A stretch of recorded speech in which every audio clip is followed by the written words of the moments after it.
امام راضی رحمۃ اللہ علیہ بہت بڑے بزرگ گزرے ہیں، تو ان کے اخلاق کا ساتھیوں کے ساتھ خیال کا ایک عجیب واقعہ سن لیجئے۔ ایک اور بزرگ تھے ابو علی الرباطی رحمۃ اللہ علیہ، وہ فرماتے ہیں کہ ایک مرتبہ امام راضی اور میں ہم کہیں جا رہے تھے، تو دیہات کا سفر تھا، کئی دن کا سفر تھا۔ تو جب ہم دونوں اکٹھے ہو گئے، سفر بھی کئی دن کا تھا، تو امام راضی نے مجھ سے پوچھا کہ بھی دیکھو سفر ہے تو امیر کسی ایک کو بنا لیا جائے، آپ امیر بن جاؤ یا مجھے امیر بنا دو، طے کر لو۔ جب بھی سفر ہو نا، دو ہی آدمی کیوں نہ ہو یا 4-6 آدمی، جتنے بھی آدمی کسی ایک کو امیر بنا لیں، بڑی برکت ہوتی ہے، اس میں آسانیاں ہوتی ہیں۔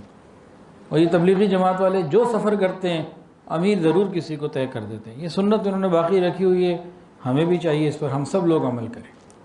تو امام راضی رحمۃ اللہ علیہ سے ابو علی الرباطی رحمۃ اللہ نے کہا، فرمایا کہ جی حضرت کسی کو امیر بنا لیں۔ اچھا، امام راضی ان سے ذرا درجے میں بڑے تھے، تو امام راضی نے کہا بھائی کسی کو امیر بنا لو۔ امام راضی نے ان کو فرمایا کہ امیر بنا لو۔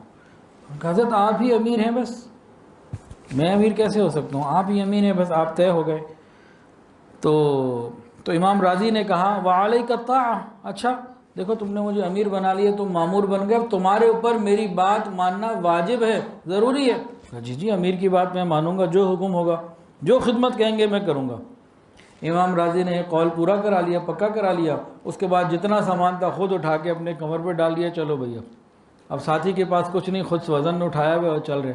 ان کا حضرت خدمت کے لیے تو میں ہوں، مامور تو میں ہوں، مجھے دے دیجیے۔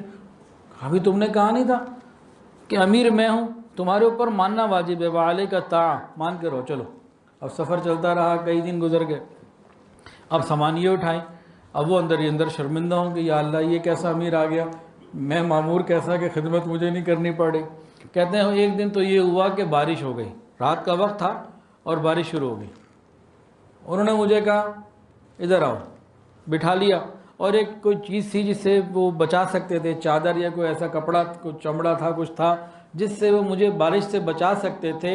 انہوں نے مجھے بٹھا کے وہ اوپر میرے کر دیا۔ کئی گھنٹے بارش ہوتی رہی اور میرے اوپر انہوں نے پانی نہ پڑنے دیا، اور خود بھیگتے رہے اور مجھے بچاتے رہے، اور میں شرمندہ ہوتا رہا اور سوچتا رہا کاش میں مر جاتا، یہ نہ کہتا کہ آپ امیر ہیں، میں ہی امیر بن جاتا۔ تو ساتھیوں کا خیال کرنا ہے، ایسے عجیب واقعات۔ اللہ اکبر، یہ وہ لوگ تھے جنہوں نے اسلام کی روح کو سمجھا تھا، اسلام کی روح کو سمجھا تھا، اندر اترا تھا۔ حضرت عبداللہ ابن مبارک رحمۃ اللہ علیہ امیر المومنین فی الحدیث، بہت بڑے مقام کے بزرگ ہیں، اور امام اعظم امام ابو حنیفہ رحمۃ اللہ کے شاگردوں میں سے ہیں۔ لوگ ان کے ساتھ حج کے سفر پہ جانا پسند کرتے تھے۔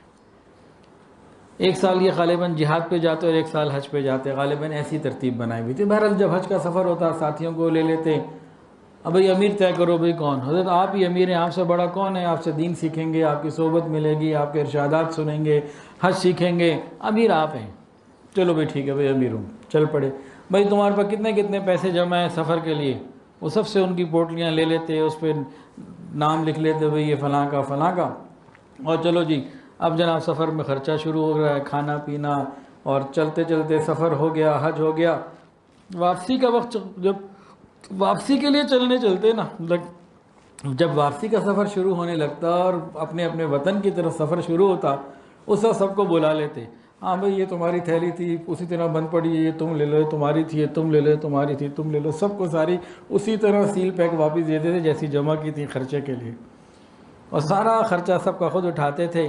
ایک بڑے امیر نواب کے بیٹے تھے، باغات تھے اور وسائل تھے، تو یوں اللہ کے راستے میں اور ساتھیوں میں خرچ کیا کرتے تھے۔